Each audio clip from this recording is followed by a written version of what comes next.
So it is the aptitude question. Under root 20 plus under root 20 plus under root 20 plus so on infinity వరకు ఉంది కదా.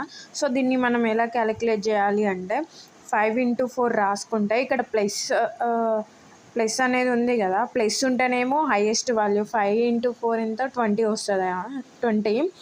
So plus ఇక్కడ plus ఉంది కాబట్టి plus ఉంది కాబట్టి మనం 5ని ఇక్కడ దీని answer is 5. So under root 20 minus under root 20 minus under root 20 minus so on infinity వరకు ఉంది. ఈజ్కోస్ టు దీని ఆన్సర్ ఈజ్ 4. ప్లస్ ఉంటేనేమో 5 తీసుకోవాలి, మైనస్ ఉంటేనేమో లోయెస్ట్ వాల్యూ తీసుకోవాలి.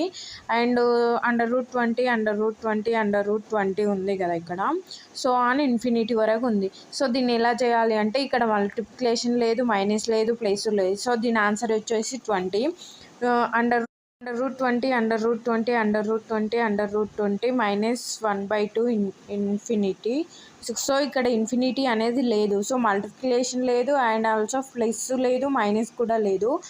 సో దీని ఆన్సర్ వచ్చేసి 20 రాసుకోవాలి. ఇక్కడ రూట్స్ ఉన్నాయి కదా, ఈ రూట్స్ని మల్టిప్లికేషన్ చేసుకోవాలంటే రూట్ వాల్యూ ఎంత 1/2 వస్తుంది కదా. 1/2 అంటే 2 2 2s are 4, 4 2s are 8, 8 2s are 16 రాసుకోవాలి. సో 20 రాసుకొని 16 వచ్చింది కదా మనకు ఆన్సర్. 16 ఏమో కింద రాసుకొని దానికంటే 1 మైనస్ చేసి దాన్ని పైన రాసుకోవాలి. సో దీని ఆన్సర్ వచ్చేసి 15/16, 20 power of 15/16.